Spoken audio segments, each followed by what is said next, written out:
Oh, hello, Kevin. Hello, Bruce. Nice to be back. Right, so our subject is The Loved One by Evelyn Waugh, and I'm going to ask you to try jog my memory about why we're doing this. So I think I reviewed Surfer Boy, and I made the comment in my review that it reminded me in parts of The Loved One, the sort of satirization of California in particular. I think that's how we came to say we should really talk about The Loved One. We should reread it and talk about it, particularly Right, on what it says about California. Having right. said that, that reminds me, what surprised me rereading The Loved One was how hard it is on British people too. Correct. Surprised I, me too on first reading. I was ready to just, you know, take it in the chops as your LA poster boy here. And he doesn't take any prisoners in that regard, that's for sure. But he also hits very hard at the Hollywood Raj, as they were called, this British yes. patriot colony in Hollywood at the time. Yeah, well, I have to say, and you know this about Evelyn Waugh, that he kind of hates everybody to Right. somewhat extreme language. I mean, he's such a curmudgeon that when he writes fiction, there are no heroes in the modern sense. There's nobody actually who is likable. He just satirizes everybody, including his own race, his Yep. own class, his own generation. Yep. But what surprised me is how hard he went on the Brits in this case. I mean, I kind of, with the first time I read it, I was not, this was before I'd gone to California. And so I didn't pick up all of the real inspirations for his satire of California. And I think I sort of skipped over what he was saying about British people, not just Brits in California, but British people in general, because he makes it's there's this very deliberate, very clear, transparent contrast going on where he's criticizing one by contrasting with the other, but the other doesn't get away with anything. And a great example of that, I don't know if we should run through the plot or anything, you tell me, but Go for it. there's, want me to go for it? Oh, I don't know if I can, but I'll do what I can. Let's see. Very briefly, folks, don't want to bore you. But it's essentially a takedown of everyone, yes, but in particular the Los Angeles mortuary industry. And the real life mortuary that he is taking aim at in this book is Forest Lawn, which many of you might have heard of. It's sort of the cemetery to the stars, right? I think it was established early part of the 20th century, 1906. Some kind of guy who wanted to, I guess, Americanize the whole burial procedure. What does that mean, Americanize? Well, this is what Waugh takes to task. It's the hype, it's the commercialism, it's the superficiality, it's the irreality of the whole venue, for example. And this is in Glendale, California. It's a part of Los Angeles. Uh, and uh, what Waugh, he has a great eye because he is English for all the fakery that goes on at this. In the book, it's called, I'm reminding myself, Whispering Glades, right? That's the fictional name. And they have all kinds of replicas of English manor houses and university churches. And uh, there's even a poet's corner a la Westminster Abbey in one of the mausoleums. And, all in this sort of Tudor revival style. While at the same time, incongruously, it's surrounded by these beautiful rolling green hills with sprinklers going the whole time. So, embedded. This is just. He's like a kid in a candy store going after all this kind of thing. And it's about how the is trying to put a happy face on death, and literally, because the senior mortician at Happy Glades, his specialty is putting a big beaming smile on the faces of his embalmed corpses. So this is the basic target of his satire, and I'll stop there. It's not really a plot rundown, but I had to just tell what it's about essentially. Yeah, yeah. Well, I got a couple of comments on this. First of all, the loved one isn't really a story. It does have an arc to it, but like a lot of in when I say it doesn't really have a story, in comparison to most novels, it doesn't really have a story. It's so observational. Like Evelyn Waugh's novels are always observational, and often they don't go anywhere. They just sort of there is a chronology which serves in some extreme cases, like A Handful of Dust, for instance, which is a really horrible, macabre novel. The loved one is very macabre. A Handful of Dust is bitter. It's quite different. It is satirical also, but it's very hard to read. But that is very dissatisfying. A lot of novels are very dissatisfying. Like Black Mischief doesn't really have an ending. It's great fun along the way. And A Loved One has a trajectory of a common trajectory in Waugh's novels of an Englishman going somewhere and coming back. This is Barlow, who doesn't really make it in Hollywood, and then he's working at a pet cemetery, and then he gets involved with Whispering Glades, and he treats a woman who lives there shabbily, and he's a terrible cad, and he ends up cremating her in the pet cemetery's crematorium, and exploiting her fiance for money so that he can return to England in style. He's a horrible character, and it's a horrible ending. It's very, I mean, you could call it black comedy in the language of yore, Yeah. but it's quite uncomfortable. So that there is that trajectory for Barlow, and I suppose there's a trajectory for Miss Thanatogenos, if I'm pronouncing that right, who dies. Unrequited love, the peak, the heights of love, and the lows, and suicide, and getting cremated in the ashes of pets. It's hard, but other than that, most of it is observational. And Yep. I should the second thing I wanted to say was he's not just observing human mortuary practices in California.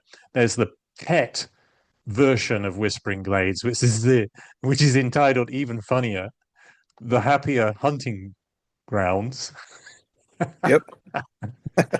Great names he's got. Yeah, and Waugh uses that to satirize the over emotiveness of Americans towards their pets, which was kind of mild then compared to how overly emotive people are about their pets now. Right. It's Right. been generalized, and along the way, like I've said, it just scorches Californians and Britons. Yeah.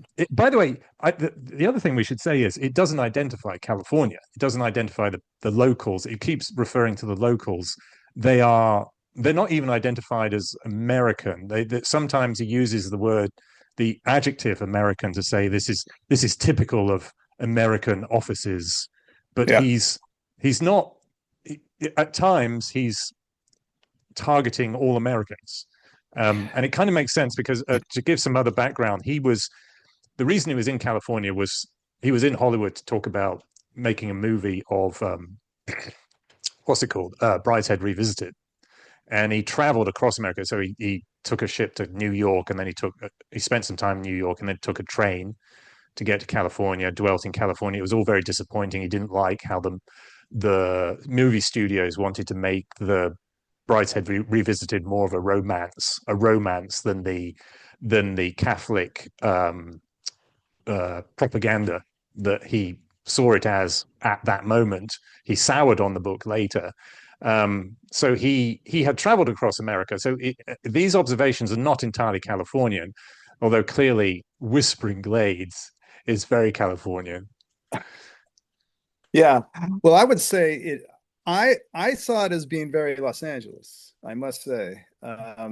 And again, for the reasons I mentioned, just this, it reminded me a little bit of Nathaniel West's The Day of the Locust. I don't know if you ever read that, but in the early pages of that, he has his hero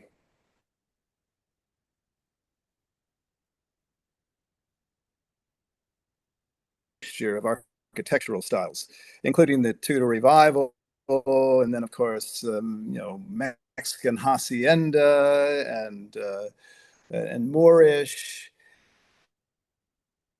all all all these styles that have nothing to do with California per se. And that sort of reminded me, mom's jaundiced eye observing these various architectural styles, in particular the English ones. That reminded me quite a bit of Nathaniel West. And so Yes, for that reason, I was kind of putting two and two together, saying, well, this is very California, actually. This yes, sort of mixture, the surreal vision of an English manor house on an American golf course. You wouldn't find that in Alabama or Kentucky or something. I mean, this seems to me just one point, right? And what I would say, though, just to kind of qualify what you said about him, not really, you said he does on a couple of occasions. Well, this might be one of those occasions where he does mention Americans specifically. And that is when he is talking about American women. American women come in for it quite a bit. yeah. There's a couple extended passages. Unfairly, often unfairly. Well, uh, you as a Brit and American perhaps can say that. I, as an American, can say I thought he was very fair. Uh, he was talking So about, I tell you where yeah, I think he was unfair was when he was criticizing their good turnout. So he'd say, "Oh, they all seem to have long legs yeah, and to be beautifully put together." And I was like, that's right. why are Yeah, you criticizing that?" yeah, yeah. I mean, there was there's like there's always a little bit of spite and jealousy involved there, of course. That goes Yeah. along with satirical work.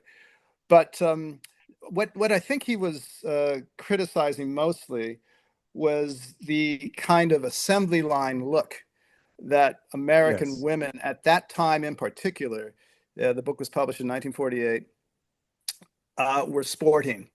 Everything's perfectly turned out. They're like a little, perfect wifey or perfect little career girl, whatever she might be.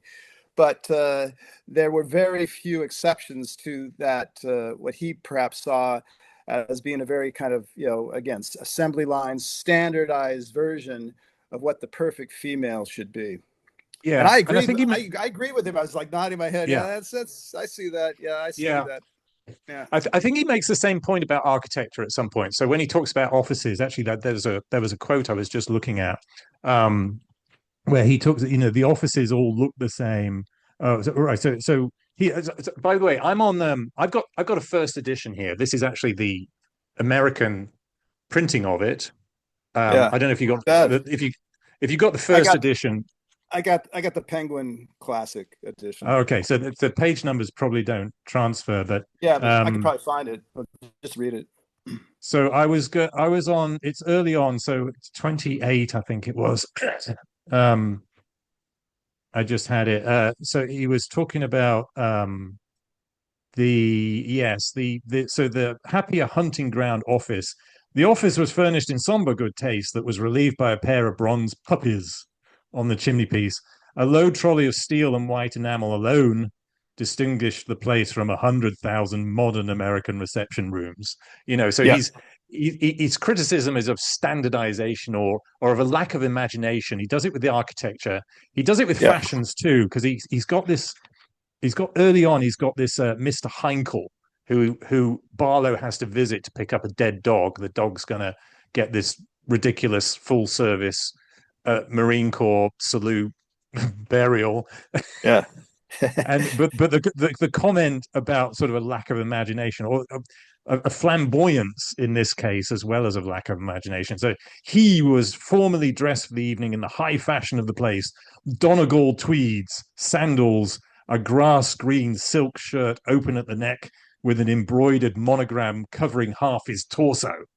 So even when Americans sort of Yeah. differentiate, self-differentiate, and they don't all look the same. Waugh still criticizes them for being flamboyant or ghastly, garish. Yes. Yes. Yes. Well, it just comes from a place, uh, in my feeling, of supreme British snobbery. Isn't that it? I mean, he Yes. cannot allow himself to like anything because he is British, and he does literature, and he's in this Hollywood septic tank where you go to die as a literateur. So Yes. he can't get over himself to like anything, which I love. I think it's great.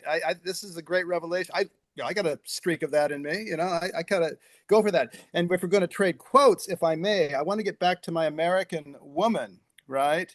Yeah. Where he really does pile on.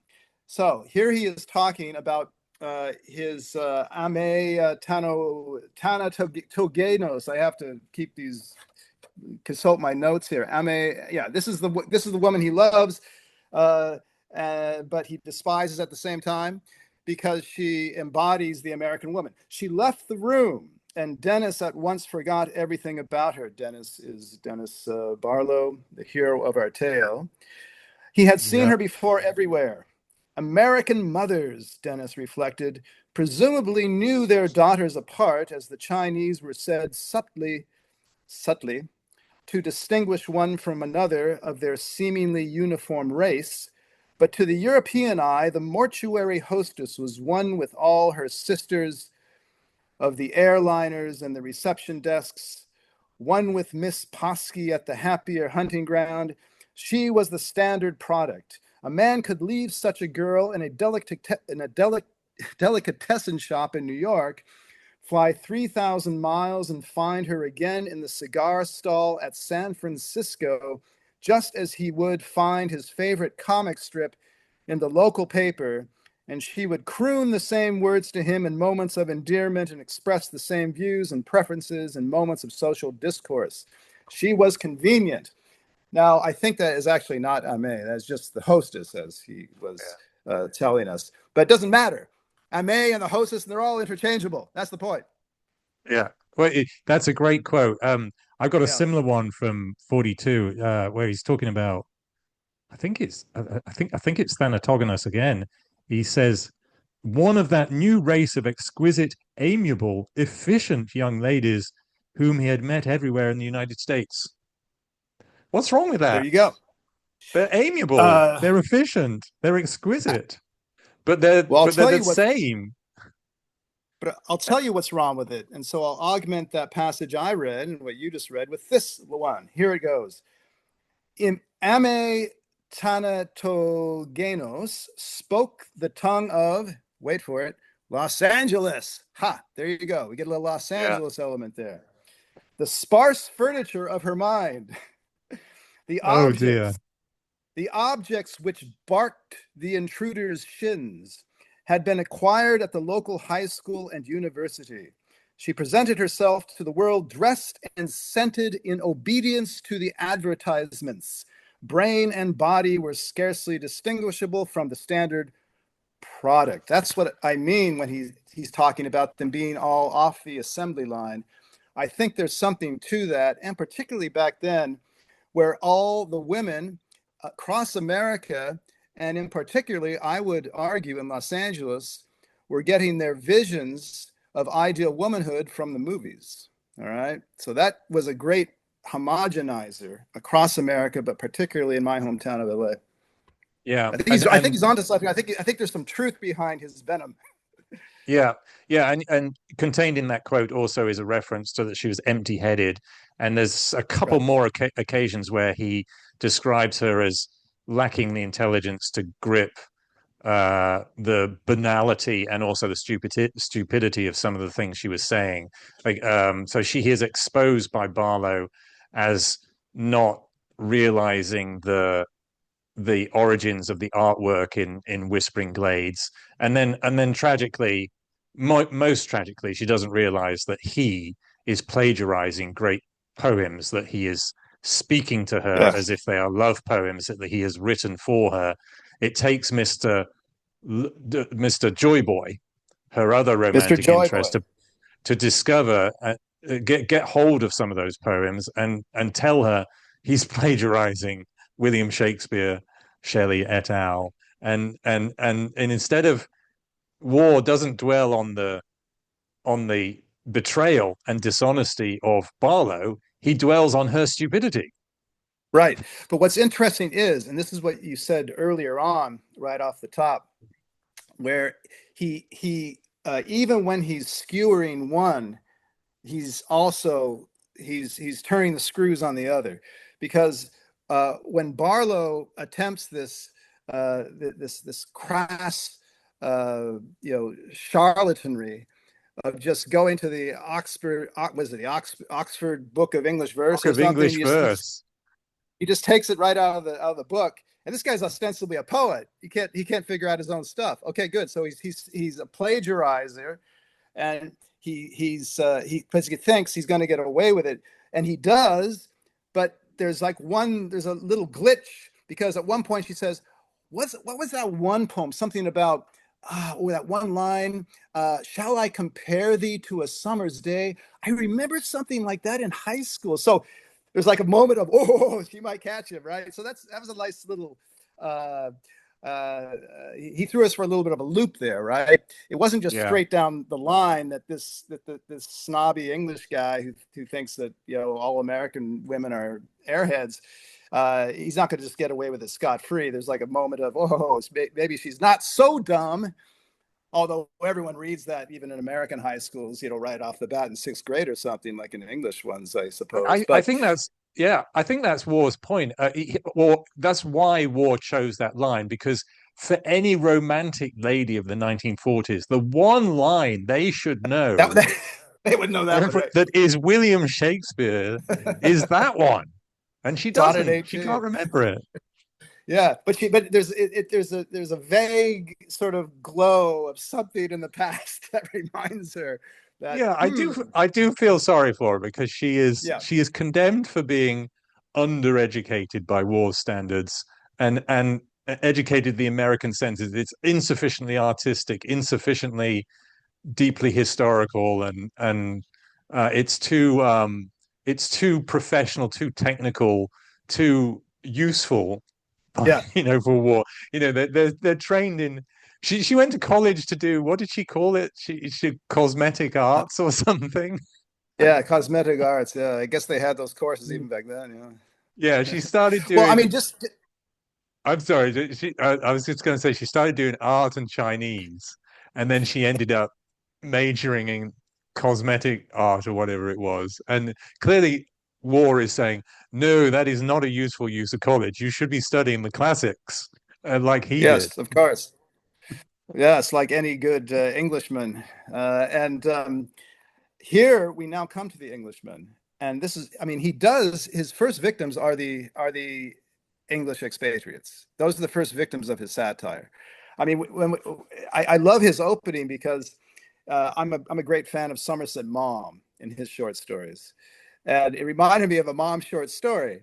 You got these British types out on the veranda, drinking their whiskey and sodas. They're reading outdated British magazines, like they've had to come across half the Horizon. world, Yeah. Horizon. through Yeah. the Suez Canal or something. They're reading these as opposed to the L.A. Times. Of course, why would we want to read the L.A. Times? We want to read our old stuff.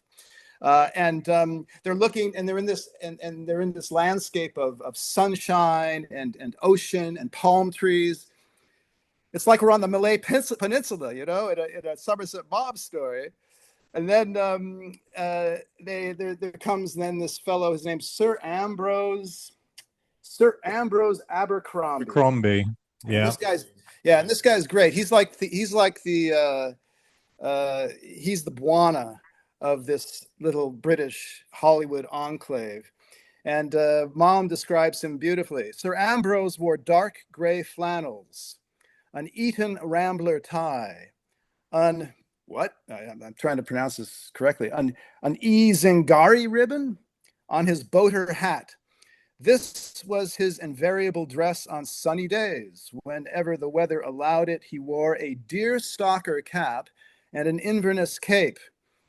He was still on what Lady Abercrombie fatuously called the right side of 60, but having for many years painfully feigned youth, he now aspired to the honors of age. It was his latest quite vain wish that people should say of him, grand old boy, right? And he goes on and on now. He meets these two other fellows, among them Dennis Barlow, on this veranda, and he goes on about how Dennis should not be working at the happier hunting ground where our British community here is going to lose face. And we can't do that with the natives. It just sounds like a couple of guys sitting on the veranda of the British district officer's house in Sumatra or something, or Borneo. It's great. I love it. Yeah, Anyway, yeah. I mean, they're treating Americans as if they're colonial subjects that of course, they have to overawe to keep. that's right. They've got to keep their. I mean, on page 11 of my edition, he goes on to say, "We Limeys have a peculiar position to keep up, Barlow. They may laugh at us a bit, the way we talk and the way we dress, our monocles. They may think us cliquey and standoffish, but by God, they respect us."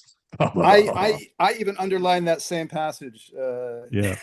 Bruce, I and often feel like an ambassador, Barlow. It's a responsibility, and I can tell you, and in various degrees, every Englishman out here shares it. right. And then he goes on. He said, "We had an unfortunate case some years ago of a very decent young fellow who came out as a scene designer. Clever Yeah. chap, but he went completely native. Wore ready-made shoes and a belt instead of braces. Went about with a tie, ate at a drugstore. Then, if you'll believe it, he left the studio and opened a restaurant with an Italian partner. Got cheated, of course, and the next thing he was behind a bar shaking cocktails. Appalling business. We raised a Yes. subscription at the cricket club to send him home, but the blighter wouldn't go. Said he liked the place, if you please. That man did irreparable harm, Barlow. He was nothing less than a deserter. Luckily, the war came. He went home, then all right, and got himself killed in Norway. He atoned, but I always think how much better not to have anything to atone for, Yeah. eh? So this is the guy. He's rallying the troops and saying, "Come on, we gotta show these natives here what's what." Yeah. Yep, But it love it. foreshadows. I mean, his speech here early in the book, so it's on page 11, 12. Early in the Yeah, book is 168 pages, I think, in my edition. So very early on, it foreshadows what they try to do with Barlow, because the cricket club raises a subscription to send him to home too, and Barlow wants, at that point, he wants to be a preacher, which is an initial idea he had to impress Miss Thanatogenos, who is complaining about his, what she calls, unethical advances on him, and that he's not respectable enough working in happier hunting grounds. So he decides to be a preacher, and at that point he's telling Sir Ambrose, "No, I'm going to be a preacher. I'm going to." Sir Ambrose is horrified, yes, horrified. And yes, it's only when Barlow, terrible Barlow, weasels money out of Joy Boy that he can travel yeah, home first class that he actually goes. yeah. It reminded me of your character in The Dark Side of Sunshine. Takes a boat back home. Yeah, Yes, I was actually mindful. I yeah, was consciously mindful that when I started out that book, I was going to do a Evelyn Waugh like return story. So he was going to return to Britain a changed man, Yeah. But like in our last conversation, I didn't want to have a dissatisfying ending like War. I wanted to give the reader lots of different opportunities to imagine a uh, a trajectory for young Simon that would be pleasing to that reader. In this case, Barlow, I mean, I hated Barlow at the end. He gets away with it. He goes home first class. He gets away with being a necessary cause of this young lady's suicide and Yeah. disgracing the English and generally disgracing the California side of him. So he goes native, but in a really cynical way. He's just like Yeah. he wants to be a preacher in the end, but only to make money. He thinks there's money to be made in it. I mean, He's the he go ahead. Sorry, Kevin. I just want to say he's the arch opportunist. The guy starts off as a promising young writer, poet, even, I'm not sure. Anyway, and that's why he comes to Hollywood. Yeah, And then he starts out writing screenplays, but then one day he comes and well, they demote him very quickly, and then he's out of a job, and now he's at the Happier Hunting Ground, and then he's copying poems from the Oxford Book of English Verse. yeah, So he's a confidence man, and then he's a preacher, and then he's sort of a reverse remittance man. Goes back home, and they're giving him money to go back home. Interesting, but this guy, yeah, he's a real rascal. This fellow, although it's under he has this veneer of British culture and gentlemanliness, yeah. but it's just a veneer, man. And He's like worse. He's worse than the worst Los Angeles he's describing, because he describes them all, as most Brits, many foreigners, even LA kids themselves, as being very superficial. This guy is, yeah, he's so superficial. You can barely. It's microscopic, the separations between his various ploys and rackets.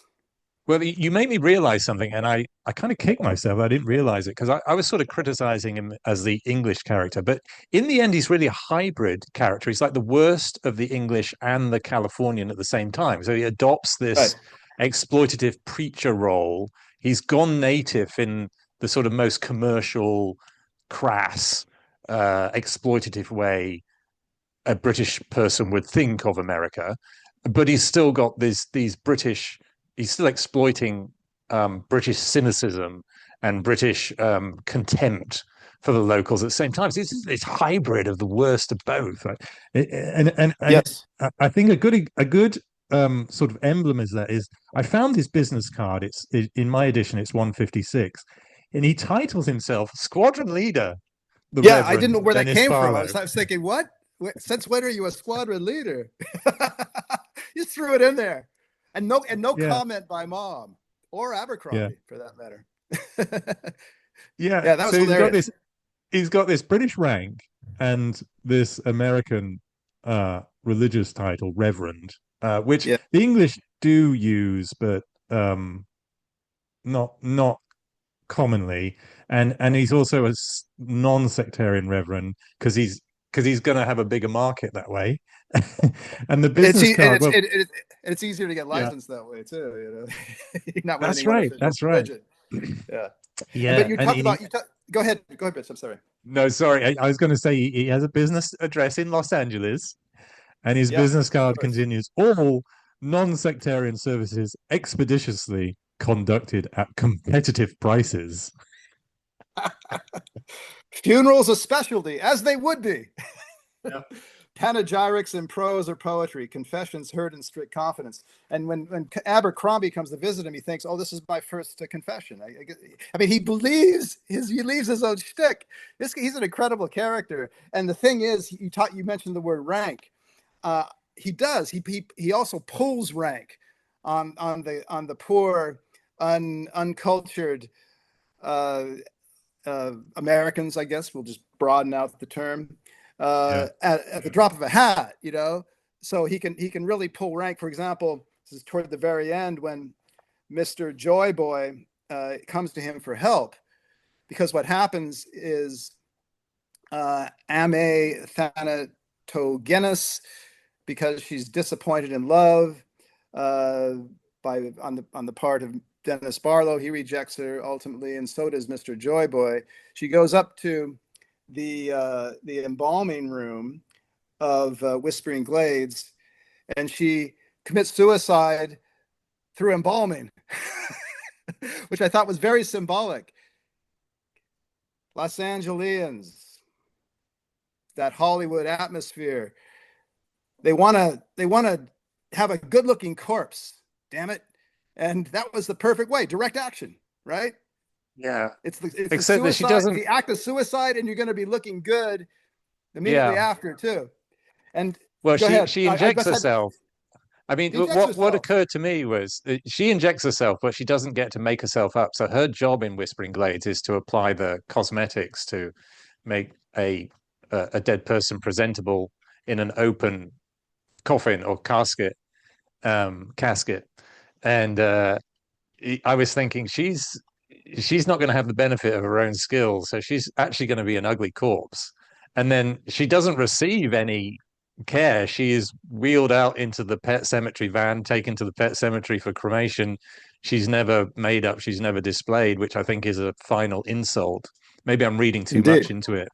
No, no, no. I think so. And she is incinerated in at the Happier Hunting Ground, which she had only scorn for. And the one thing I wanted to say is when Joy Boy comes to Barlow and after he has discovered her body uh, in the um, in the embalming room, he comes to Barlow and says, "What are we going to do?" And he's begging him, "You got to help me.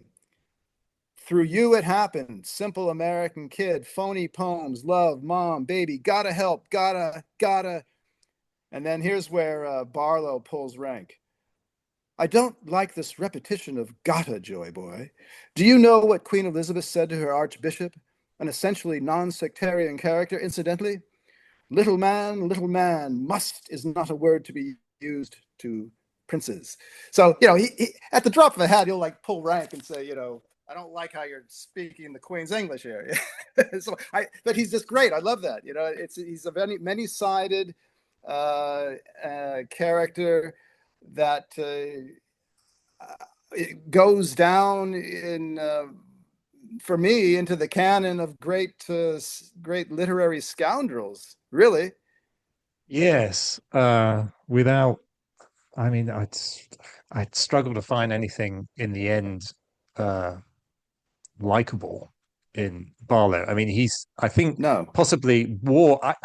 I can tell War is channeling a lot of himself into here, and I know that War, read being somebody who's studied his letters as well as biographies, I know that he took pleasure in putting people down by correcting their Latin, for instance, by being able to go into a Catholic church and recite the liturgy in Latin, Yeah.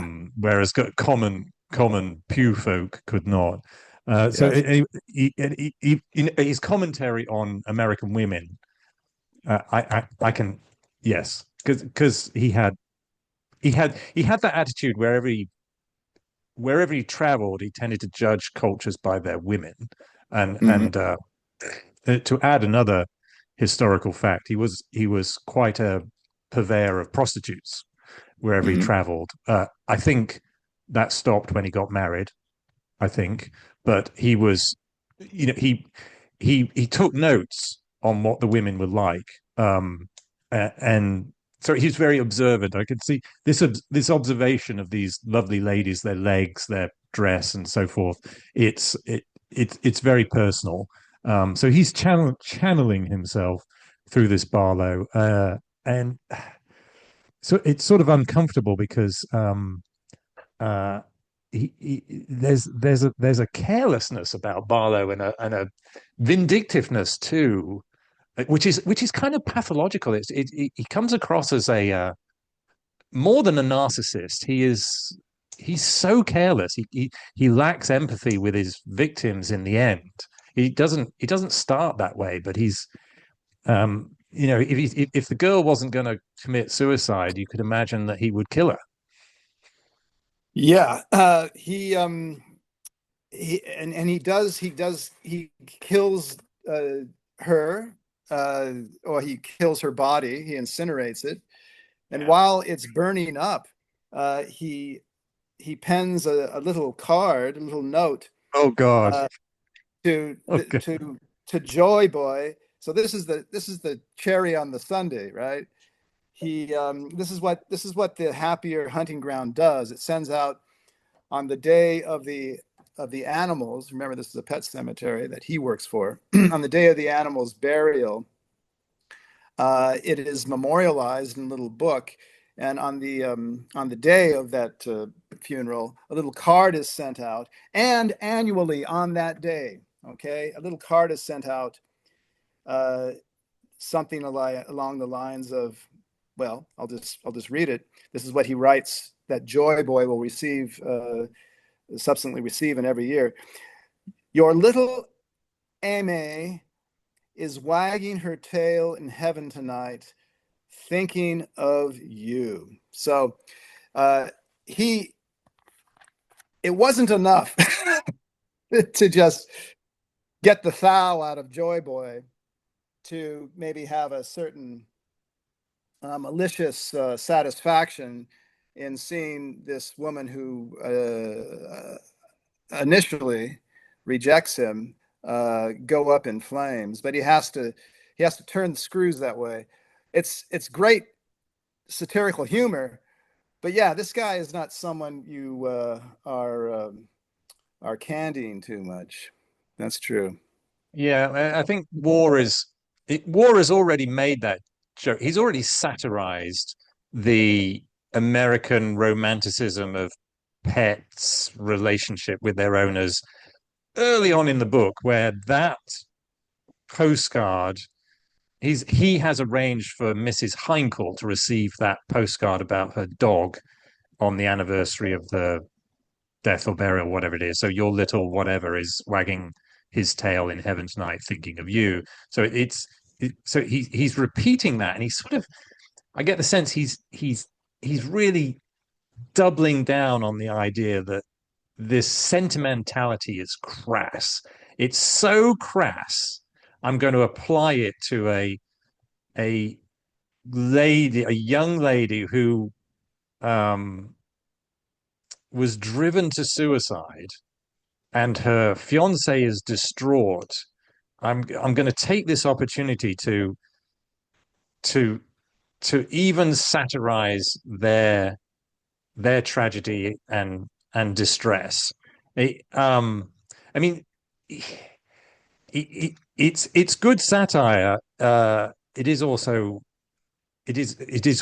extremely uncomfortable reading if you think about how that would work in reality if you dropped the satire. I mean, we should note that there's a foreword to this, at least my edition, the first edition. There's a foreword written by Waugh where he says, "This is a squeamish book." So he uses the word squeamish. If it, I'm not sure if you've got it in your edition. I got the preface. Yeah, it says preface, right? It's entitled "A Warning," and it Ah, concludes, no.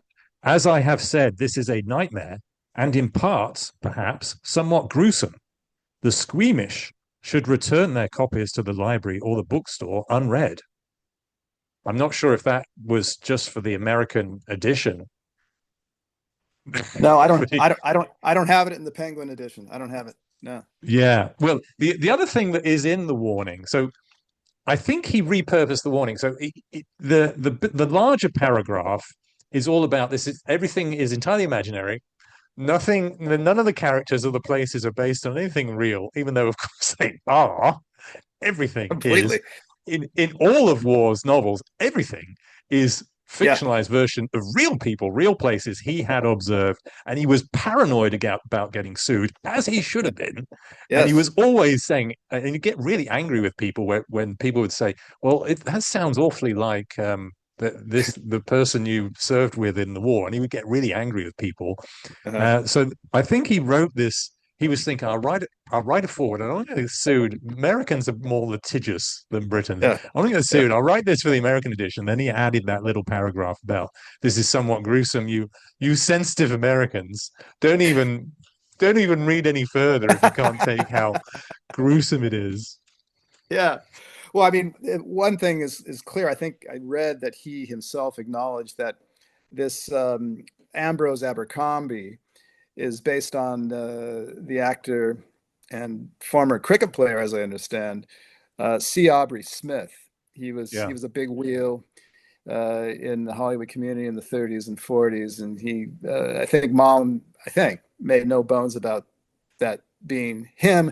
Probably after he died, which was in the very year 1948 that The Loved One came out. So maybe that was the reason he made no bones about it. I wanted to say yeah, one thing. I want to slip in one thing. So, Mom, everyone and everything is fair game. One thing we didn't mention, which I wanted to slip in, is he takes shots at advice columnists, at agony yes, ants, which is great because this is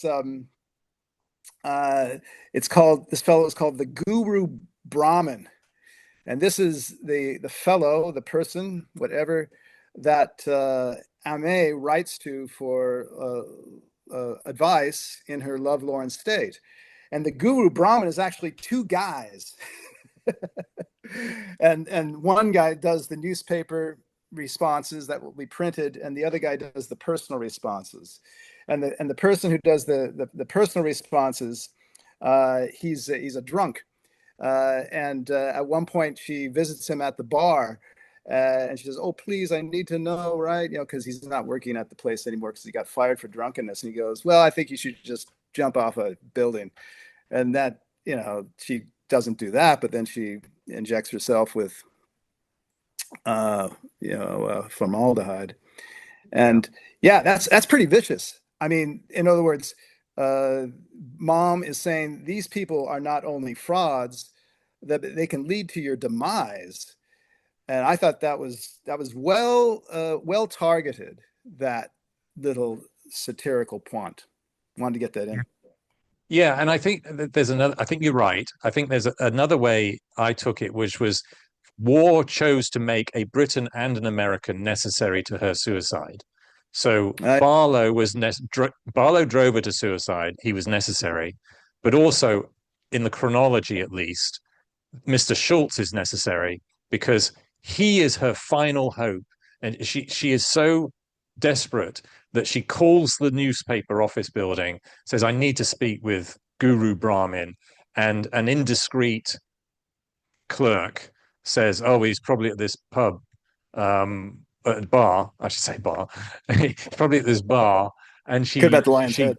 yeah, she calls him up there. She tracks him down, and he is drunk and he's pissed off about getting fired, and he makes this flippant comment to impress the guy who's next to him in the bar. And I think that is necessary. That is also maybe not sufficient, but that is also necessary for her to go to suicide. So it makes what struck me is war in that pattern of his that everybody's to blame. The Brits are terrible, Mhm. the Americans are terrible. It takes a Brit and an American to drive this poor girl to suicide. Yeah, yeah. And what's also interesting, again, I'm thinking back on the relationship between Barlow and Aimee. I mean, he really she's almost beneath his scorn. I mean, who would do that? Copy poems and think you're such a stupid that you're not going to recognize some of these most famous poems in the English language. And at the same time, though, he is apparently in love with her. So there's something whacked out at the core of this Barlow guy. I mean, he Yeah, loves but someone that he so he is, despises. yeah. he is what he kind of seems to be in love with her, but he's also a narcissist, right? So what ruins their relationship is he asks her how much money she's going to make when she's promoted to embalmer. So she's offered Joy Boy offers a promotion from Right. cosmetician to embalmer, and she estimates, oh, $50 a week. And he says, oh, I could live on 50. You could keep me in the manner to which I'm accustomed on $50 a week. And he means it. It's not a joke. And that Yeah. she says, oh, that's terrible. No American would want to live off off his wife. I mean, and there's a double dig there. So he's Yeah. Waugh is digging at the Brit Yeah. for thinking so unconventionally that I'll live off this woman. And he's also Right. digging at Americans that they have to be so conventional that Right. only women can live off men. Right. There's some other stuff wrapped up in there, which I wanted to get your thoughts on because of the timing of this. There's 1948. She describes herself as a progressive, which is a word we're very used to using now. And I know Yeah. Yeah. in political science it was around, but a couple of times she says, I had a very progressive education. Yeah. I And remember she that. uses that to explain why she's without religion herself. Hmm. Um, and he and so I was struck by that I Waugh was too. being he is a conservative, and he already resented the socialism in Britain that he regarded as anti-Catholic and anti-Christian and all sorts of other things. And then I think he found the American equivalent of that in California as progressivism, and that's the way he dug at it. That this rather empty-headed girl had a progressive education, which left her without the sanctity of religion, as Waugh would think of it. He could not imagine a worthy life without religion and Catholicism in particular, which was his choice of conversion. And so he's having this dig at progress, and in the process, which relates to your career and mine, he's having a dig at American education, liberal arts education. It's progressive, Oh, it's yeah. secular, it's Right. professional, it's not rooted enough in the classics, etc. What did you think? Did you notice that? I did. When I read that line about I was educated progressively, I also sat up and I thought, what's that? You know, it was a little bit odd for me, so I can't explain it to you, Bruce. You're coming to me for an answer. I don't know. 1948, someone says that sort of thing. I mean, America, of all Western societies, uh, even now, well, particularly now, but even then, I think was in the lead in terms of believers and Christian and followers of the Christian faith. So that would have been a real anomaly, I think, at that time, that she would have had a progressive education and that she would have been so proud of it that she would even broadcast the fact. I mean, most people who were atheists or agnostics back then, they didn't broadcast it. That I know. You kind of, especially if you want to go into politics, you had to believe in God and be a good Christian man and that sort of thing. I don't know. I can't explain it. So you're asking a very good question. It was the same question I asked myself. I'm wondering Yeah. where he got that. Yeah, I don't know. Well, it may be that Waugh did not understand it himself Mm. from the few weeks he was in California. I mean, we should balance that out with Aimee, that although she describes herself as sort of without religion, she is horrified that Barlow seems to be without religion, and that partly stimulates his switch of career to preacher. That he thinks that's going to win her over, and it Yeah, does. It seems to yeah, um, it goes. It appeals to this traditionalist side of her. So she is a traditionalist progressive. It's a strange combination, and I'm not yeah, sure how deliberate that commentary is from Waugh, that there is this contradiction. It is kind of, it does strike to me, it does strike to me as authentic of California as I knew it from the yeah. 2000s, that there is this contradiction between progressive secularism but tradition and religiosity. Am Right. I wrong about that? No, you're not wrong about that. I mean, unthinking progressivism, in other words, not thought through for the consistency of this stance with regard to your religious beliefs or lack thereof. Right. I think that's exactly right. That's what makes a good Californian or a good Angelino across time. We're sort of a put together culture, you know. We're a smorgasbord of this, that, and the other.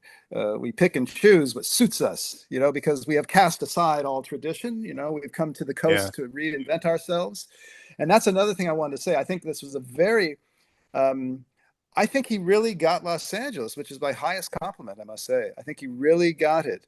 And what he got, I've talked about this in the past with others. I think what's two hallmarks of a great Los Angeles novel are that uh, everyone is from somewhere else.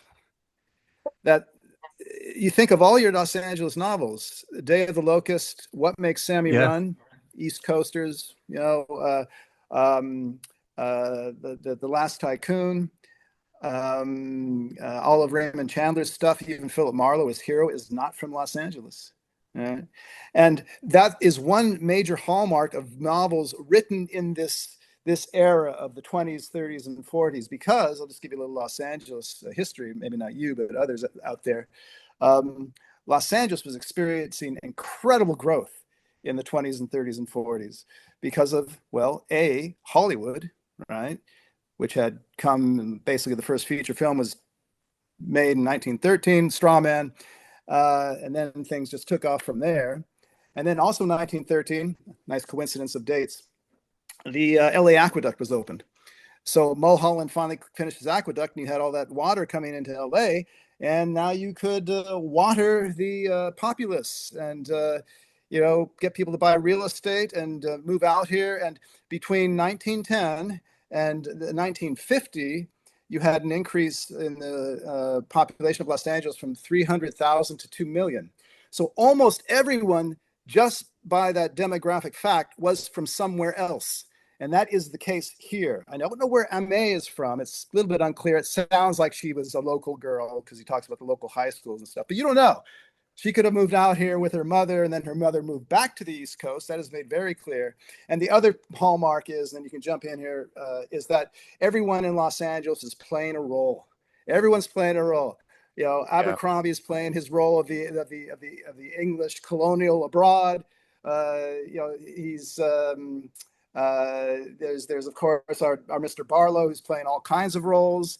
There are this, that, and the other identities that are assumed by various characters. So for just these two reasons, I thought, hey, Evelyn, attaboy, you did a great job. You're in a proud tradition of the LA novel. Take it away. yeah. Well, and the other character that is from out of town is the Joy Boy. So, As well. and Right. that becomes explicit when he takes Amy home to meet his mother, who turns out to be very cranky and disapproving, and just wrapped up in herself. And she complains that she had to move from east. Actually, I think it was Vermont, and she's Right. scathing in comparison with the East, as she keeps saying the East, meaning The the East, yeah. Northeast. Right. California is clearly not up to the Northeast, even though from every Clearly. other description of her, she's nothing to be proud of herself. That's She right. doesn't epitomize the Northeast as she seems to identify with it. So they are outsiders, and that Joy Boy thing is quite. Let's dwell on Joy Boy because he is. What struck me about him is he is not a hero here either. When he's introduced, he is this supremely confident and efficient embalmer, and all the ladies on the staff at Whispering Glades are described as having hopes to marry him, including Amy. And Amy doesn't think that she has a hope. But then he starts sending corpses to her with smiles and saying, he set them with smiles. He said, the corpses just naturally smile for you, my dear. And this is how he courts her with smiling corpses that she has to make up. And then they do start courting, to use the Yeah. language of the time, or dating. To be fair to Waugh, he does pick up a lot of lingo of the time, so they are I wanted dating. to say something Yeah, about that.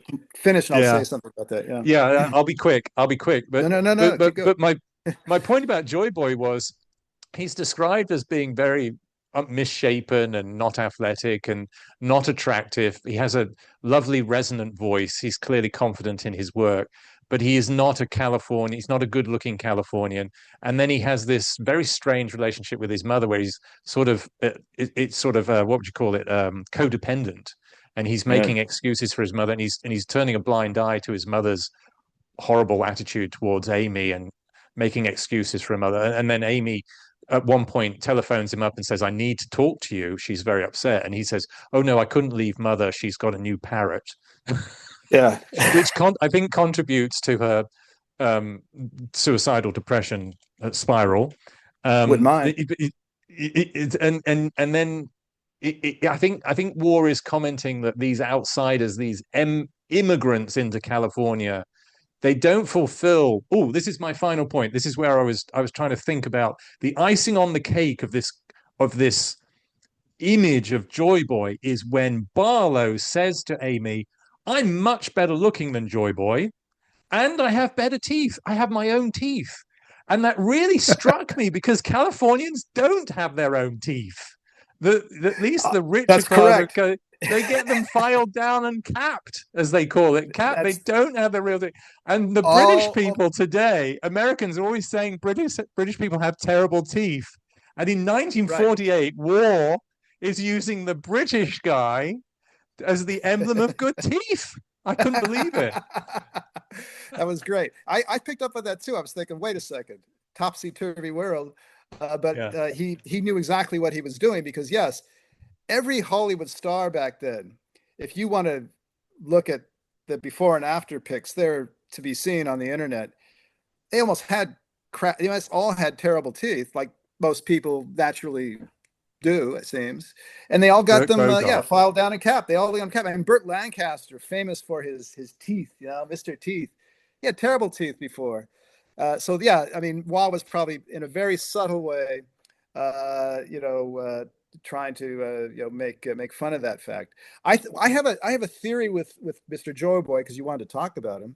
Yeah. It was that yeah, he's this ostensibly not too terribly, at least by L.A. California standards, attractive guy. But I think Waugh was putting him up there as being attractive to someone like Aimee because he does emphasize how he had manners and decorum.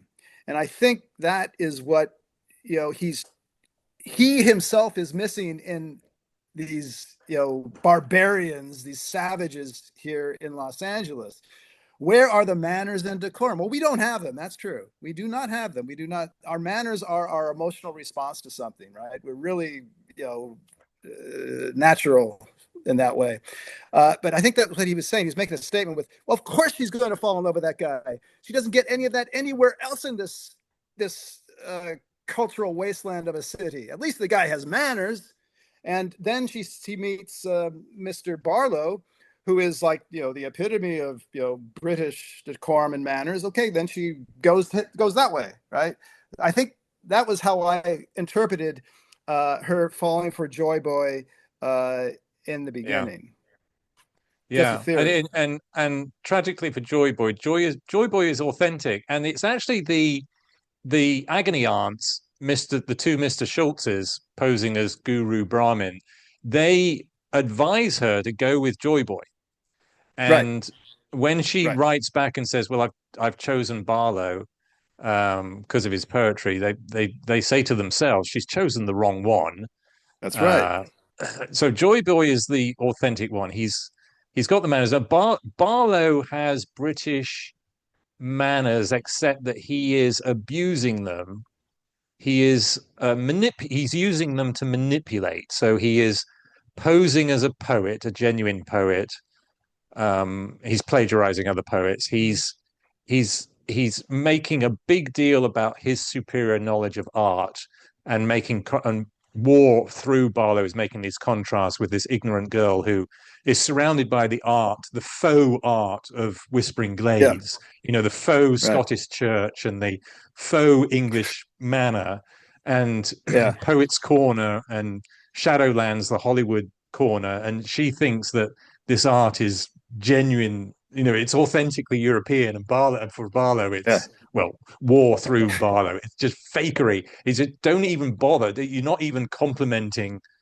This is war talking. You're not complimenting my culture by copying it. You you should admire it from afar. Don't try to copy it and have it in your own backyard. You That's right. crass Americans. And so, but it goes back to that The, theme that there's a negative angle on everything. So even though Joy Boy is authentic, he's a mummy's boy who he's a, can't, all right. whose loyalty, he gives up his loyalties to Aimee, or his obligations to Aimee, gives them up for his obligations to his mother. So he's flawed in that way. And Barlow, he has the training, the education, the cultural literacy. He has the cultural literacy to be a man of letters, arts and letters, and yet he uses them to scorn and manipulate. Yeah, yeah, yeah. He's got that cachet, which she thought she had gotten with Joy Boy, but now we have the real item coming along, a real English gentleman, right? Okay, that's why she falls for him. It makes sense. I wanted to say something about the language of Waugh. Now, I was being I was keeping a very close watch on how he was making Americans talk, right? He got it pretty well. He got it Yeah. pretty well. But I will tell you this, Bruce, you did it better. You did it better in The Dark Side of Sunshine. You've been here much longer. How long Thank was you. he here? Yeah, he Yeah, had only a few weeks he had in only a few Los weeks, Angeles. and for just those few weeks, man, he has an ear. He got Yeah, it almost perfectly. He really got it. There were just a couple slips where I just knew that an American would never say it in that way, but there were only a couple, and I should be so good as to try and replicate English speech. He did a bang up job. I wanted to compliment on that actually, and then yeah. give you a compliment at the same time. Thank you, thank you. I did yeah. There were a few points where I said that was not American. He's having people say something American. Yeah, I'm going to look for the most obscene example where he uses an Anglicism as if it's an American. Oh, kicked off. I found it. Lucky me. yeah, So page 29, who is talking? So Mr. Medici, who is yeah, one of the Metropolitan studio execs, says, oh yeah, so he's sitting in Sir Francis's office. So Sir Francis has been fired but not told about it. So he goes to his office. He finds another man, Mr. Medici, sitting in there, and yeah. everything's been turned out of that office. Right. And Mr. Medici says to Sir Francis, "Oh yeah, there's piles of stuff that I had kicked out. Quote, seems it belonged to some old Britisher who's just kicked off." Well, that is very Yeah, old English, yeah. and it's not American. We wouldn't say And kicked that, off, particularly back yeah, then. Yeah, I underlined it as an example of where he used an Anglicism as if it was a crass yeah, Americanism. yeah. But here's where. And so I found a couple of those too, but you found one that's an example of that. But here's like where I marked it like, and I wrote in the margin, good American English. So let me just read this. Yeah, And so this is Mr. Schultz speaking. And why wouldn't I be seeing all that dough going on relations they've hated all their lives, while the pets who've loved them and stood by them never asked no questions, never complained, rich or poor, sickness or health, get buried anyhow like they was just animals. Take your 3 days off, Mr. Barlow, only don't expect to be paid for them on account you're thinking up some fancy ideas. And here's my only criticism. We, particularly back then, would have said, don't expect to be paid for them on account of your thinking up some fancy ideas. We slipped that preposition in there unnecessarily, it isn't even proper English to say you pay for them on account, right? But anyway, that's it. That's yeah. the only That's the only thing. By Uh, the way, that passage was an interesting one, and for me, um, I was trying to place the culture from which that came. So there was, and I wanted to ask you what part of California War might have observed this juxtaposition of somebody complaining about neglect of pets who were genuinely loyal and they don't get a headstone and they don't get the 12 gun salute, whereas family who barely spoke to each other, they have to get, they get all the bells and whistles of Whispering Glade. I don't mhm. I don't recall. I do recall the sentimentality, the over sentimentality in California for everything. Oh my God! Oh, you didn't. Oh, Yeah. you lost your puppy. Oh, you lost your fur baby. Oh my God, that's terrible. Yeah. It's You have to 30 seconds of commiseration minimum. yeah, Or you're cut. inauthentic commiserations. Of Yeah, course, of course. Yeah. I don't really recall in that passage. Animals are being held above humans. They're being held above humans. Animals are the genuine loyal ones, and they're not getting the respect Right. from their human owners. And in fact, there's a nuance to it where Schultz is saying, in life, the human owners are saying how much they couldn't be apart from their little ones, but once they're dead, they're like, cremate it, get rid of it as cheaply as possible. Right. And your question, Bruce, once more. Let me wrap Was my just is that California? I don't recall that as being No, particularly Californian. no. I don't think so. I can't speak for all of America in this regard, but I think it's just basically an Americanism to avoid the word die. He passed away, he left us. Uh, Passed he, on. Yeah. yeah, he's gone. He, yeah, he's not here anymore. Do anything, bend over backwards, tie yourself in knots to avoid the word die. Uh, and that I don't think is something that I grew up with. I think it is something that has occurred recently, like in the past few decades, because we had no problem saying die, actually, back when I was a kid. She died, your grandmother died, that kind of thing. But that is prevalent in Los Angeles and California, presently. Yes, I can say that Yeah. much. But I can't speak for the 1940s and all that other Yeah. jazz you mentioned.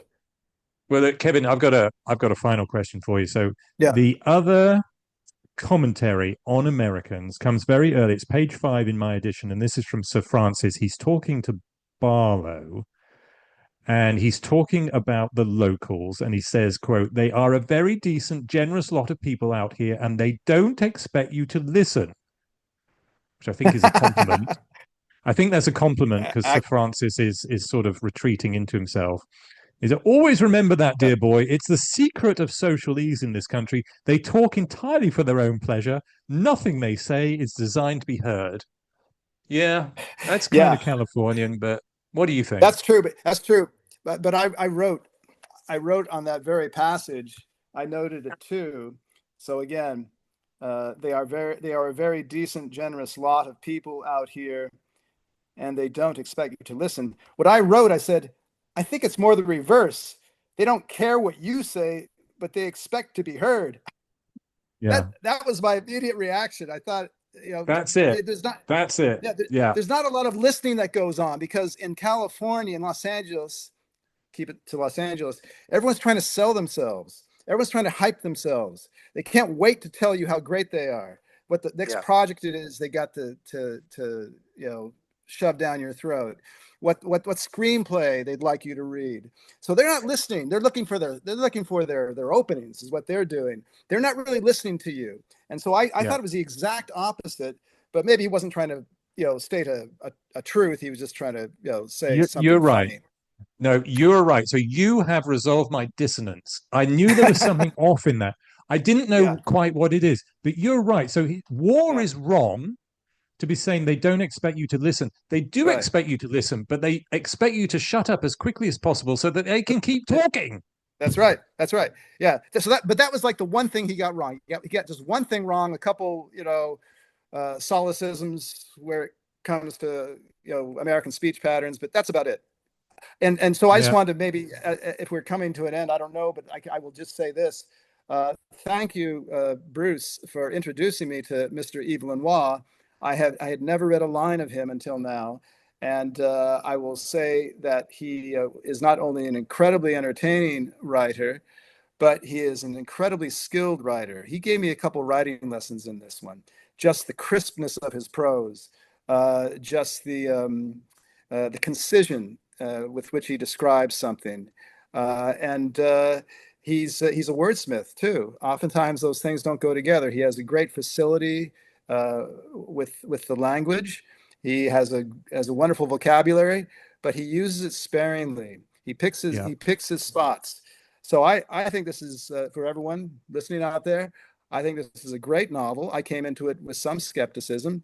A Brit giving us his version of Los Angeles circa 1948, and the 30s and 40s are sort of my specialty. I'm kind of versed in the history of that period. I think he did a wonderful job, and there you have it. Yeah. Well, I think that we can add further evidence to his concision, and that is it's a very short novel, Yeah, actually. So I said it's 168 pages in my edition, and these pages are they're not big pages. There's I was make an estimate. There's probably 40 lines, 40 lines on a page. That's not a lot of text for a yeah, novel's page. So this is a very short novel, but you don't feel that you've been cheated out of story. There's a lot of observation, like I was saying, and then there's a lot of um, memorable tragedy and incongruity that will when you put the book down, you're thinking about this book. This is not a forgettable book. It's a very stimulating book, and it's rather than saying it's short, it is concise but rich for all of that. yeah. For Go ahead. example, for an example of the concision is that after, I mean, there's this episode we didn't quite mention, but uh, uh, Mr. Joyboy's mother's parrot dies. Okay, it's kind of I don't know, it's a glutton of sorts. It's always eating and drinking. It just bursts, at some point it dies. And because Mr. Joyboy wants to uh, he wants to finally pull off the mask of Dennis Barlow for Aimee. He then invites her to the funeral of this parrot at, of course, the happier hunting ground where Barlow works. But Aimee doesn't know he works there, and he would seriously drop in her estimation if she found that out. And we're all waiting. We're waiting for that big confrontation. It never happens. He just writes it in a line, and then he says the next line is like she was engaged to Mr. Joyboy. But we don't want it. I mean, we didn't need it, actually. He knew we didn't actually need it. And maybe he just wasn't interested in describing the scene. I don't know. Maybe he wanted to finish the book very quickly. But he writes so wonderfully. He writes with such great satirical charm that you're just with him. It's like, okay, good. I missed the big confrontation. I missed the big climax. Okay, who cares? We're moving on with this. And that's what I mean by concision. He doesn't belabor scenes that actually we, the reader, don't even know that we don't need to have. We didn't need to have it, but we didn't know we didn't need to have it until he just glosses over it. Yeah. I thought that was great. Good But lesson for all writers. yeah, I'll tell you. I think I've told you this before, but in one of his letters, he describes that you should never write anything that the reader cannot imagine for themselves. And I've Right. tried to take that to heart in my own writing. So I think that's why I've said that. I think I've said that to you before in relation to my own Yes. novel, and that is part of his genius for concision. He Yeah. is a great chooser of words. So Oh, there are a few tautologies or redundancies in the words he uses because he's very precise. with his language. He's got a lot of vocabulary, but then he does not burden you with Yes. unnecessary detail or exploration of the characters. He just moves along. He's carrying you with you, and that's one of the reasons why it's so engaging. Is because he's actually moving at pace because he's not Oh yeah, burdening and I you. love. Yeah, and that's one thing I always insist on in any work that I read. It's got to have pace.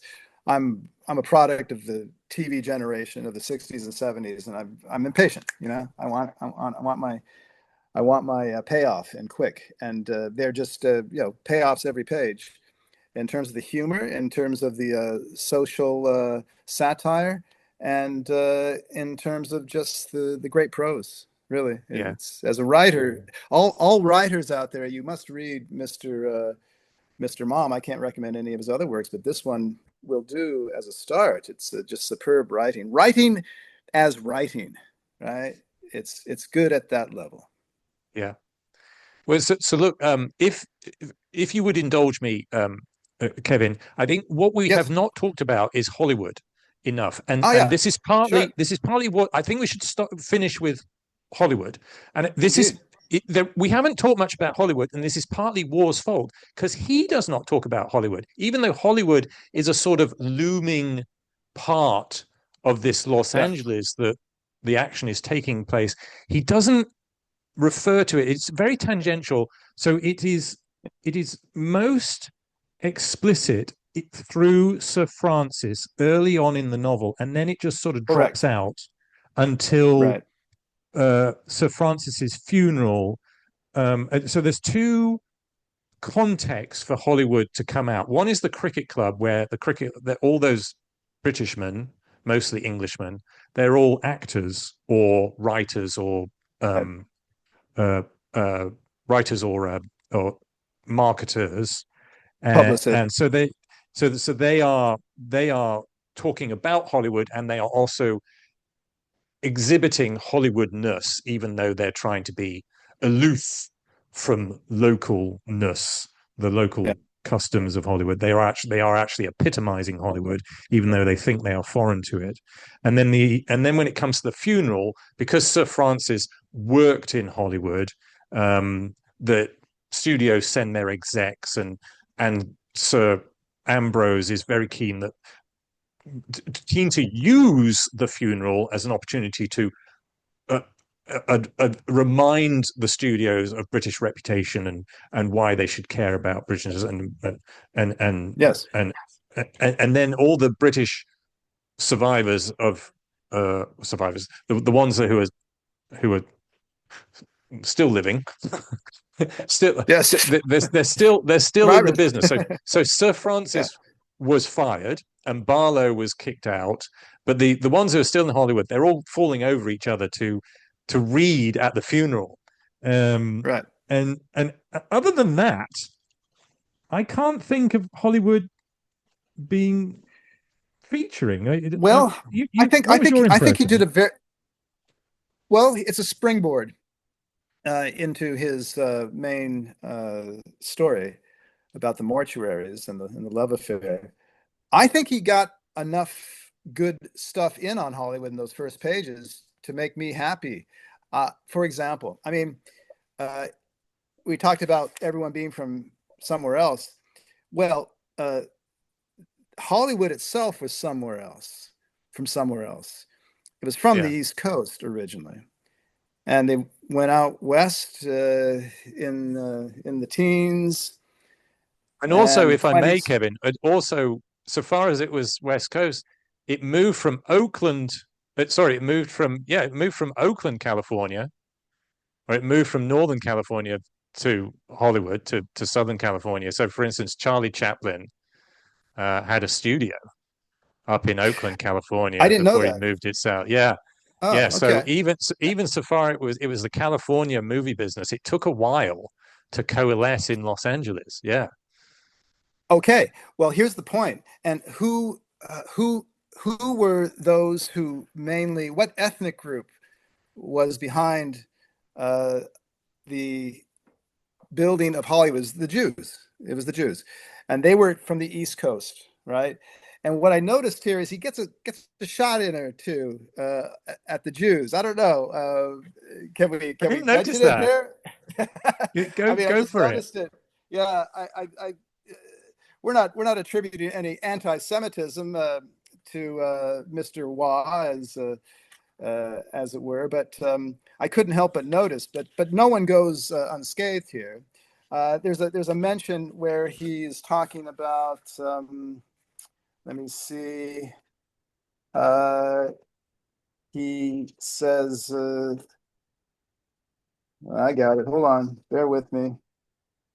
Oh, yes. He says, in all his career in Hollywood, Sir Francis had never been in a single assembly with so many luminaries of the Grand Sahedrin of the corporation.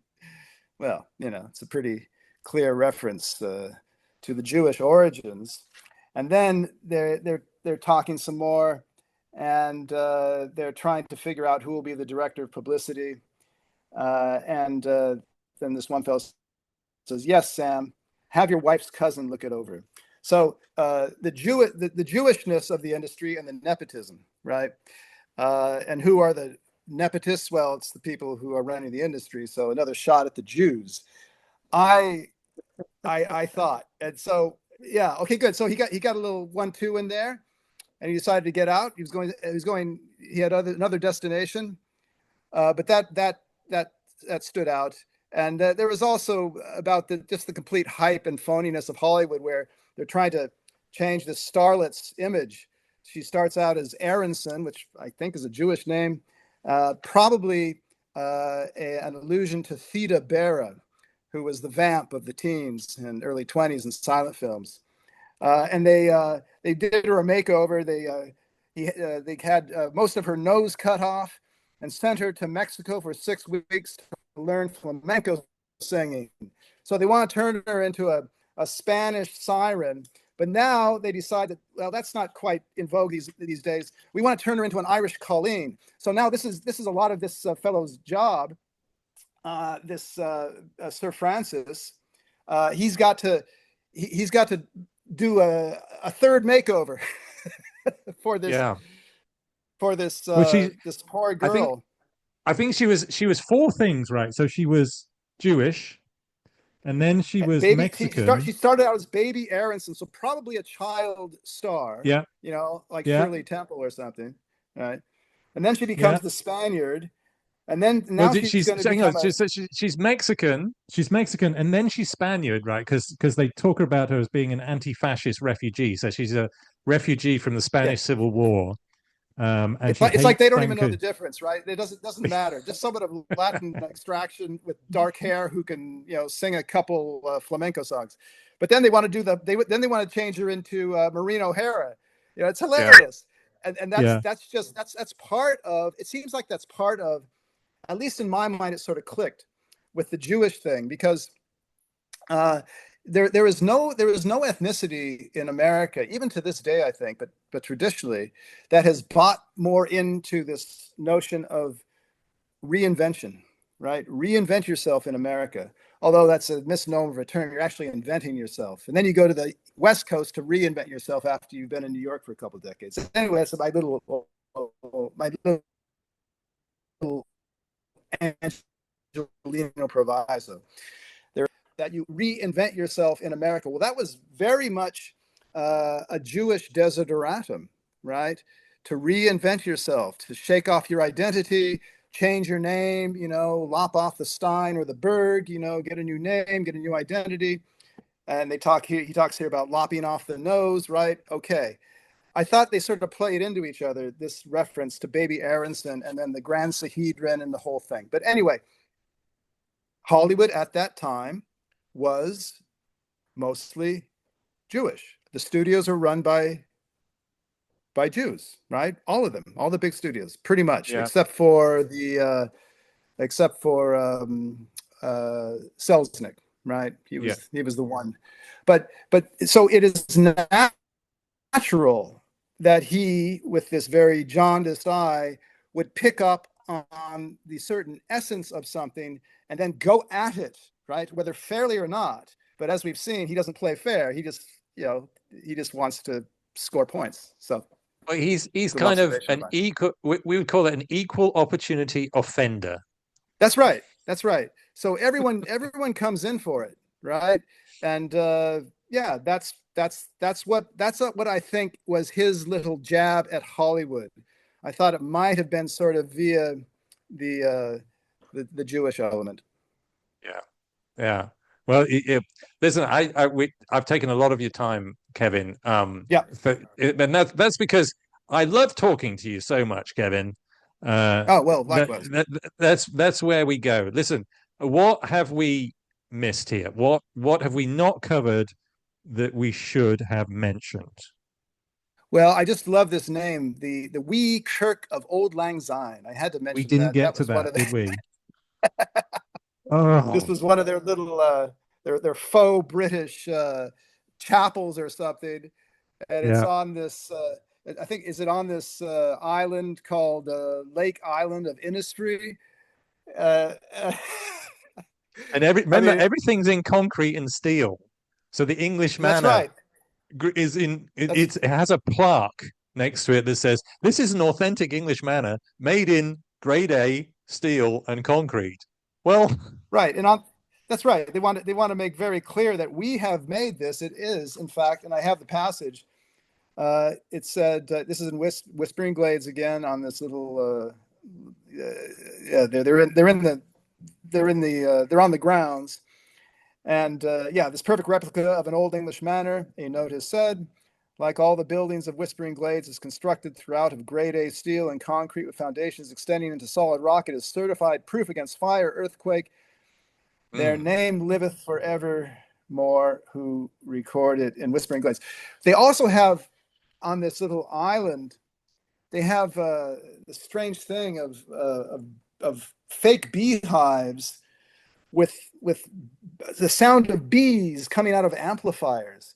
I wasn't even mm. sure I knew what that was about. It's supposed to be a soothing sound because No, because this is where wait, Dennis goes because to write his earlier eulogy. on, yeah, but remember, there's a gardener who tells Barlow that they did originally have bees, but they were bothering the customers, so they had to get rid of the bees, but they I still forgot. wanted the audio tape of the buzzing bees Right. playing in the apiaries. That's it. Okay, good. I forgot that. Thank you. Yeah. So it's Disneyland meets the It mortuary is, industry. yeah, That's what's and we very LA about it. and Very Disneyland-esque. yeah. Don't forget the Church of Saint Peter without the walls, where that's a real Yeah. place in Oxford. So it's called St. Peter without the walls because it was built outside the old Roman walls. So it's St. Peter without the walls. I Miss see. Dr. Kenworthy goes visits it in Oxford, England, and says, "Well, I will reproduce this church without any walls. I'll give it glass walls, as if this is adding something instead of completely despoiling the authenticity of the real church." Yeah, yeah. No, it's that again, that struck me as the master stroke of Waugh, showing us this sort of Anglophilia uh, of Yes. of Angelinos or Americans in general, but in the midst of this, American style, or at least looking, it's like golf course, with the sprinklers going and everything. And yeah, I mean, even to this day, there is a little bit of that Anglophilia that goes on in America. I'm sure you can't count the number of times an American has told you how much they love your accent, right? That kind of thing. Right? They still are suckers for a British accent. Some people are even intimidated by it. They think it's high class, and they are not you know they are not measuring up to what a Britisher thinks a cultured person might be. That still is probably out there, but I think particularly back then, where Americans had even more of a cultural inferiority complex, because it's become less so. But I know, I mean, I grew up on British literature.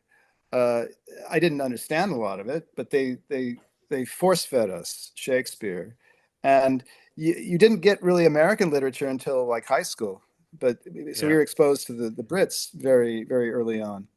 And I so, of think as course, you, you're gonna. yeah. Sorry, That's it. Kevin, I didn't mean That's to it. interrupt you.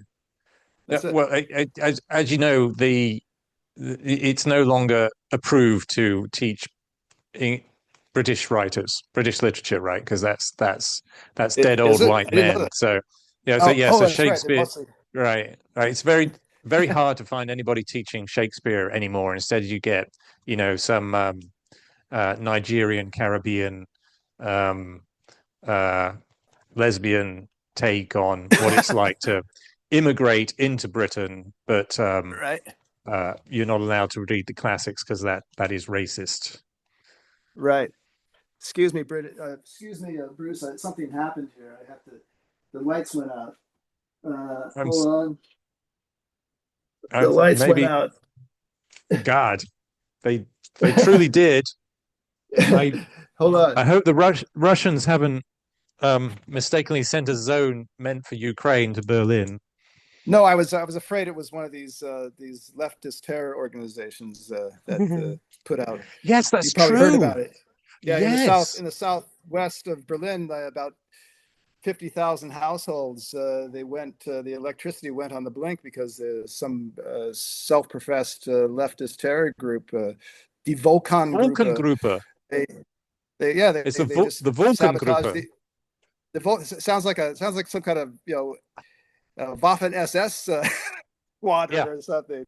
that's But right. no, they're apparently leftist, and yeah, they did a real job on the electricity and in the richest part of Berlin, and that's in the southwest. And now I think most electricity is on. But I thought they'd hit us here in the northwest, but no, my foot had just hit a switch. That's it. It may happen Call me the soon. Vulcan Group.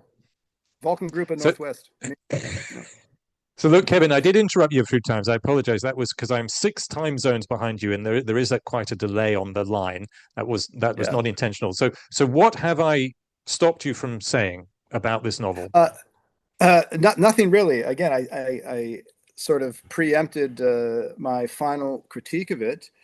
I have almost unreserved praise for this. I was very, very pleased with this book. And again, leave it to a foreigner to sum up Los Angeles. This I talked about most of the residents of Los Angeles, at least in these decades, the 20s, 30s, and 40s, being from elsewhere. But most great writers about Los Angeles are from elsewhere. Again, my boy, I think he's fantastic. He's almost my favorite writer, Raymond Chandler. He was born in America, but he was educated in England, went to Dulwich College, and then he came back to Los Angeles. We came to Los Angeles for the first time. Well, in that year of 1913, and when he was in his mid 20s. And I think he captured Los Angeles almost better than anyone. But then you have people like Charles Bukowski, who was born in Andernach, Germany, right? Grew up in Los Angeles, okay, but not born there, right? And others like Nathaniel West again, Day of the Locust, New Yorker, right? Goes out there, writes Day of the Locust, 1939. F. Scott Fitzgerald, Last Tycoon. Bud Schulberg grew up in Los Angeles, but he wasn't born there again. His father was head of Paramount Studios, 1926, 1932. B.P. Schulberg. Uh, but I think that's the great Hollywood novel, Hollywood slash L.A., because when you write about Hollywood, you're inevitably writing about L.A.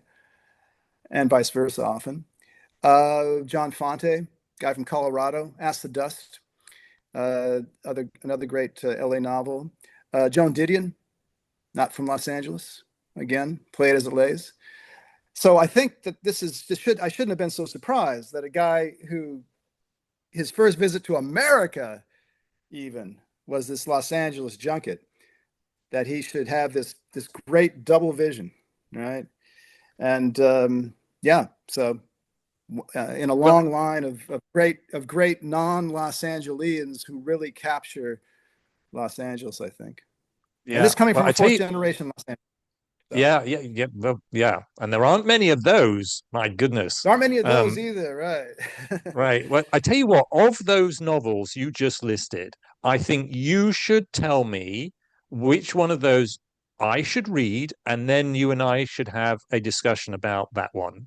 It will be one that is new to me, and then I will be the virgin to it, and we should have a discussion about whatever you recommend to me. You can think about it. You don't have to tell me now. Well, I can tell you right now because Okay, my go on. favorite, Go on. it's my favorite Los Angeles slash Hollywood novel, and that is What Makes Sammy Run by Bud Schulberg. And it has I've read a lot of Hollywood novels, and for me it is still unsurpassed. It was published in 1941, 41, I think, or 42. It could be 42. But that is the novel. And a lot of what I've said already about Hollywood uh, and and Jews in Hollywood, it comes from What Makes Sammy Run, right? A lot of my thoughts on that subject have been generated by that book. Because Schulberg himself, he was Jewish, and he grew up in the industry, and his main character is Jewish, Sammy Glick, and most of the characters are Jewish. So we could continue that theme, actually, which is, I think, a fascinating one, because I think the Jewish culture is integral to American culture, if only by virtue of Hollywood, if only by virtue of that. But then there's also popular music and jazz and a whole array of other things. So I think we would be I'm, really getting to the heart of matters: Hollywood, yeah.